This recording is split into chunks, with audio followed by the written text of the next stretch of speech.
Hello guys, അപ്പോൾ welcome back to GR Tech.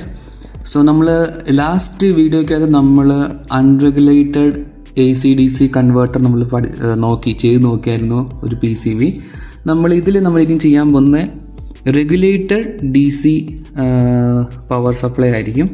Okay, so നമുക്ക് അതിന് വേണ്ടി ആദ്യം നമുക്കൊരു ന്യൂ പ്രൊജക്റ്റ് എടുക്കാം, ന്യൂ സ്റ്റാൻഡേർഡ് പ്രൊജക്റ്റ്. എന്നിട്ട് പേര് കൊടുക്കുക റെഗുലേറ്റഡ്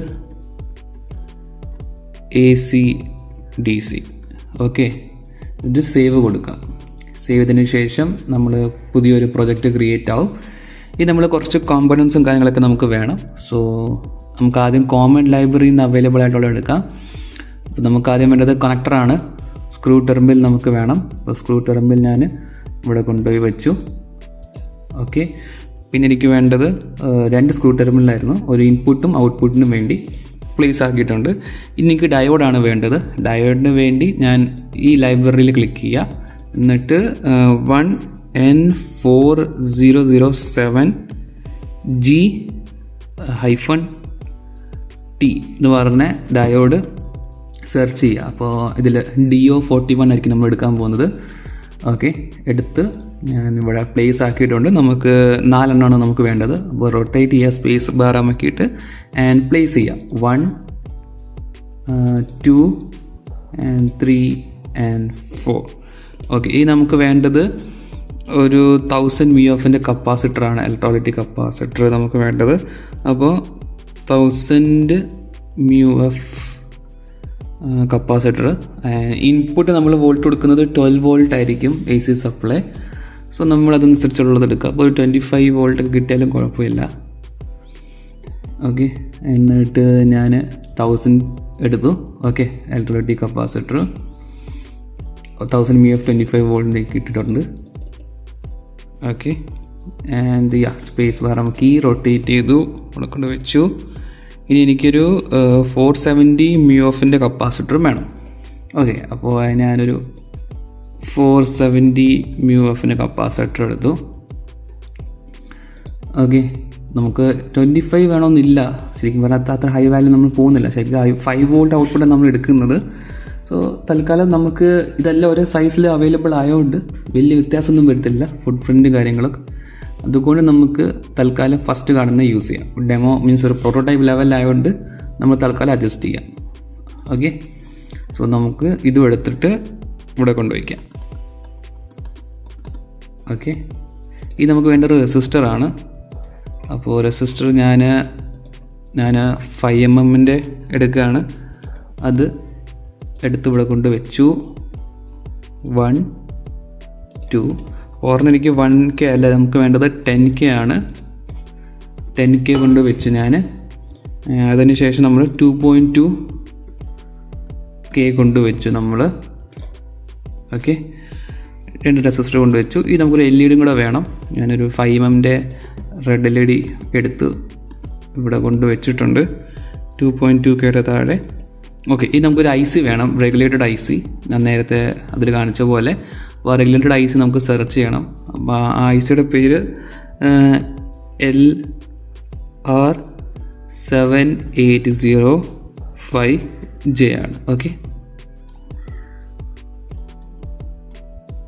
അപ്പോൾ അതിൽ ഫസ്റ്റ് കാണുന്ന 220TO എന്ന് പറഞ്ഞെടുക്കാം. ഓക്കെ, അപ്പോൾ ഞാനതിവിടെ പ്ലേസ് ചെയ്തിട്ടുണ്ട്. ഓക്കെ, ഇനി നമുക്ക് നേരെ കണക്ഷൻസ് കംപ്ലീറ്റ് ചെയ്യാം, ഗ്രൗണ്ടും കൂടെ വെച്ചിട്ട്. ഓക്കെ,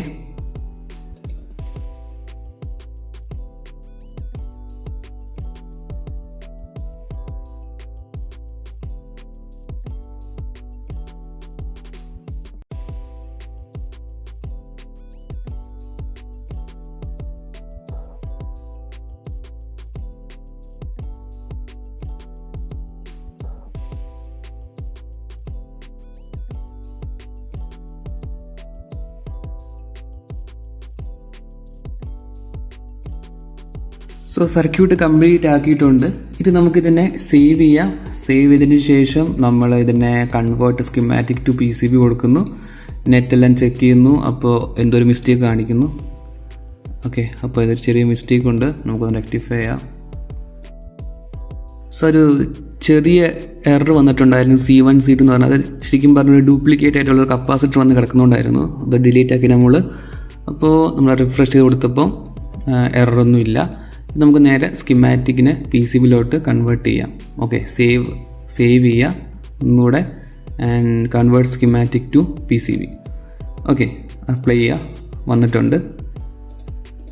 ഓക്കെ, ഇനി നമുക്ക് ചെയ്യേണ്ടത് എന്താണെന്ന് പറഞ്ഞാൽ കോമ്പണൻസിൻ്റെ പ്ലേസിംഗ് ആണ്. അപ്പോൾ ഇവിടെ നമുക്ക് നോക്കുമ്പോൾ മനസ്സിലാവും, നമ്മൾ ഈ ഒരു ഏരിയ P1 ആണ് ഇൻപുട്ട് എടുത്തേക്കുന്നത്. അപ്പോൾ ഞാൻ ഇൻപുട്ട് ഇവിടെ കൊണ്ടുവച്ചു. ഓക്കെ, ആൻഡ് അഗെയിൻ അതിൻ്റെ ഒരു പൊസിഷൻ മാറ്റി ആൻഡ് P2 നമ്മളിവിടെ കൊണ്ടുവച്ചിട്ടുണ്ട്. ഓക്കെ, ഒരു കാര്യം ശ്രദ്ധിക്കുന്നത് എന്താണെന്ന് പറഞ്ഞാൽ 3D മോഡൽ നമ്മൾ കാണുമ്പോൾ ഇവിടെ ഇത് നമുക്ക് തിരിഞ്ഞിരിക്കുന്ന കാണാം. അത് കുഴപ്പമില്ല. ഈ ഒരു ഭാഗം ശരിക്കും പറഞ്ഞാൽ പുറകോട്ടായിരിക്കുന്നുണ്ട്. അത് ചെറിയൊരു വ്യത്യാസം വരുന്നേ ഉള്ളൂ. ഇൻ കേസ് നിങ്ങൾക്കത് നിർബന്ധമാണെങ്കിൽ ലൈക്ക് ഇനി റൊട്ടേറ്റ് ചെയ്യുമ്പോഴും വരുന്നില്ലെങ്കിൽ മീൻസ് കറക്റ്റായിട്ട് ഒരു ട്വിസ്റ്റിംഗ് ഒഴിവാകുന്നില്ല വിചാരിച്ചു. ഇങ്ങനെ ട്വിസ്റ്റിംഗ് ഒഴിവാകുന്നില്ലെന്ന് വിചാരിച്ചു. അപ്പോൾ നമുക്ക് വേണമെങ്കിൽ ഇതിനെ അങ്ങോട്ടും ഇങ്ങോട്ടും ടെർമിനൽസ് മാറ്റിയാൽ മതി. ഓക്കെ, അപ്പോൾ ഞാൻ തൽക്കാലം ഇതിപ്പോൾ തിരിച്ച് വെച്ചിട്ടുണ്ട്. നമുക്കത് രണ്ടാമത് അഡ്ജസ്റ്റ് ചെയ്യാം.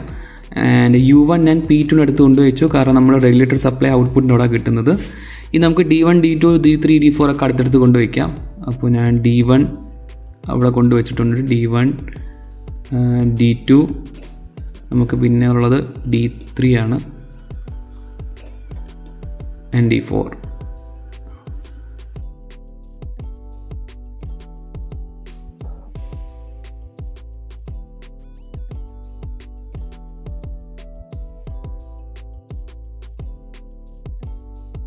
അപ്പോൾ ഞാനൊരു എസ്റ്റിമേറ്റ് ആയിട്ട് നമ്മൾ പൊസിഷനിൽ നമ്മളൊരു ഊഹം വെച്ചിട്ട് ഞാൻ ഇവിടെ വെച്ചിട്ടുണ്ട്. കുറച്ച് അസംഷൻ വെച്ചിട്ട്, അതായത് ഇങ്ങനെയൊക്കെ ആയിരിക്കും റൗട്ടിങ് കറക്റ്റായിട്ട് വരുന്നതെന്ന്. സോ നമുക്ക് ഈ റൗട്ടിങ് തുടങ്ങി നോക്കാം. അപ്പോൾ നമുക്ക് കുറച്ചും കൂടി വേണമെങ്കിൽ അഡ്ജസ്റ്റ്മെൻ്റ് ഒക്കെ ചെയ്യാം. സോ റൗട്ടിങ് തുടങ്ങുന്നതിന് മുന്നേ അതിൻ്റെ സൈസ് നമുക്കൊന്ന് 1 mm ആക്കാം. കുറച്ചുകൂടെ വലിയ വോൾട്ടേജ് വരുന്നുണ്ട്. ഓക്കെ, കുറച്ചുകൂടെ കറണ്ട് വലിക്കാൻ സാധ്യതയുള്ളൂ. നമ്മൾ 1 mm ആണ് നമ്മൾ വെച്ചിരിക്കുന്നത്. സോ നമുക്ക് ഒന്ന് റൗട്ട് ചെയ്ത് നോക്കാം. ഓക്കെ, സോ നമ്മൾ ഇപ്രാവശ്യവും നമ്മൾ ബോട്ടം ലെയറിലാണ് ചെയ്യാൻ പോകുന്നത് റൗട്ടിങ് കാര്യങ്ങളൊക്കെ. ടോപ്പ് ലെയർ നമ്മൾ ചെയ്യുന്നില്ല. കാരണം ബോട്ടം ലെയറിൽ വേണ്ടി നമുക്ക് കുറച്ച് SMD കോമ്പൗണ്ട്സ് വെച്ചുള്ള പ്രൊജക്റ്റുകൾ നമ്മൾ ചെയ്യും. സോ നമ്മൾ അതിലായിരിക്കും ചെയ്യുന്നത്. അപ്പോൾ തൽക്കാലം നമ്മളിവിടെയും ബോട്ടം ലെയറിലായിരിക്കും ചെയ്യാൻ പോകുന്നത്. ഓക്കെ, സോ ലെയറും കാര്യങ്ങളൊക്കെ നിങ്ങൾ മാറ്റി കൊടുക്കുക.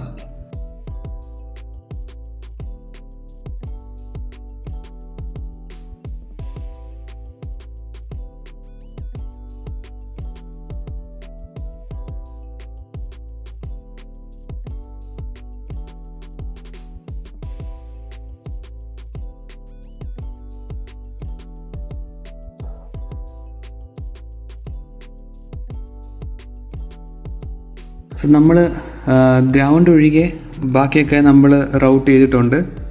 ഓക്കെ, ഇത് നമ്മൾ ഗ്രൗണ്ടിന് വേണ്ടി നമ്മൾ കോപ്പർ ഏരിയ വരയ്ക്കുക. നെറ്റ് ഗ്രൗണ്ട് കൊടുത്തിട്ട് സോ അവിടെ നമുക്ക് ആയിട്ടുണ്ട്. ഓക്കെ, ഇനി നമുക്ക് ടെക്സ്റ്റ് ആഡ് ചെയ്യാം. നമ്മൾ ടെക്സ്റ്റ് ആഡ് ചെയ്യുമ്പോൾ ശ്രദ്ധിക്കുക, ടോപ്പ് അല്ലെങ്കിൽ ബോട്ടം സെറ്റ് ലെയർ കൊടുക്കുക. അപ്പോൾ ടോപ്പ് സെറ്റ് ലെയറിൽ കൊടുത്തു. അവിടെ നമ്മൾ regulated DC supply.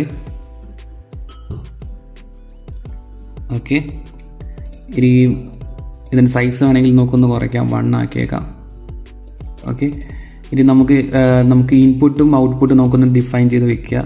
അപ്പോൾ ഇൻപുട്ട് നമ്മൾ ഇവിടെ കൊടുക്കും Vin എന്ന് പറഞ്ഞിട്ട്, എന്നിട്ട് ഇവിടെ Vout എന്ന് പറഞ്ഞിട്ട് കൊടുക്കുക. ഓക്കെ, അപ്പോൾ നമുക്ക് നൊട്ടേഷൻസും കാര്യങ്ങളൊക്കെ കറക്റ്റായിട്ട് എഴുതിയിട്ടുണ്ട്. നമ്മൾ Vin എവിടെയാണ്, Vout എവിടെ നിന്നാണെന്നൊക്കെ. ഓക്കെ, അപ്പോൾ ഇത്രേ ഉള്ളൂ നമുക്ക് റെഗുലേറ്റഡ് DC സപ്ലൈ. അപ്പോൾ ഇതിനകത്ത് നമുക്ക് സ്റ്റേബിൾ ഔട്ട്പുട്ട് ആയിരിക്കും നമുക്ക് എക്സ്പെക്റ്റ് ചെയ്യാൻ പറ്റുന്നത് ഇങ്ങനത്തെ. ആൻഡ് മേക്ക് ഷുവർ നമ്മൾ ഇൻപുട്ട് ഡയറക്റ്റ് 230 volt AC കൊടുക്കരുത്. ഞാൻ കഴിഞ്ഞ വീഡിയോയിൽ നമ്മൾ ഡിസ്ക്ലൈമർ കൊടുത്തിട്ടുണ്ടായിരുന്നു. ഓക്കെ, സോ 12 volt അല്ലെങ്കിൽ അതിൻ്റെ ബില്ലുള്ള AC സപ്ലൈ കൊടുക്കുമ്പോഴാണ് നമ്മളിത് സർക്യൂട്ട് വർക്ക് ചെയ്യിപ്പിക്കുന്നത്. ഓക്കെ, സോ നമ്മളപ്പോൾ 2 പ്രൊജക്റ്റ് ചെയ്തു ബോട്ടം ലെയറിനകത്ത്. അപ്പോൾ ഒരു ലൈക്ക് ടെക്സ്റ്റ് ആഡ് ചെയ്യാൻ നമ്മൾ പഠിച്ചു. നമുക്കിനി വേണമെങ്കിൽ നമുക്ക് ഹോള് ചെയ്യണമെങ്കിൽ, അതായത് ഹോള് നമുക്ക് ക്രിയേറ്റ് ചെയ്യണമെങ്കിൽ എങ്ങനെയാണ് ഞാൻ പറഞ്ഞായിരുന്നു, ഒന്നുകൂടെ കാണിച്ചു തരിക. ഇങ്ങനെ ഹോളാണ് ക്രിയേറ്റ് ചെയ്യുന്നത്. പക്ഷേ കോപ്പർ ഏരിയ വരയ്ക്കുന്നതിന് മുന്നേ വേണം നിങ്ങൾ ഹോൾ ക്രിയേറ്റ് ചെയ്യാൻ, ഇല്ലെങ്കിൽ അത് എറർ കാണിക്കും. എന്നിട്ട് നിങ്ങളത് മൊത്തത്തിൽ കൊടുത്തേച്ചാൽ മതി. ഓക്കെ, ബോട്ടം ലെയറിലാണ് കൊടുക്കേണ്ടത് copper layer.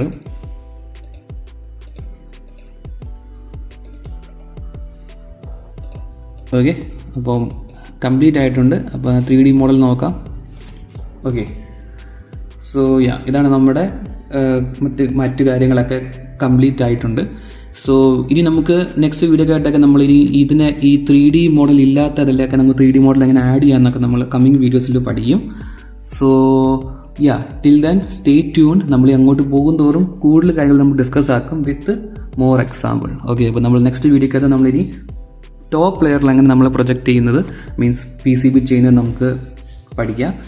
So stay tuned, like ചെയ്യുക, ഷെയർ ചെയ്യുക ആൻഡ് സബ്സ്ക്രൈബ് ചെയ്യുക. Okay, thank you.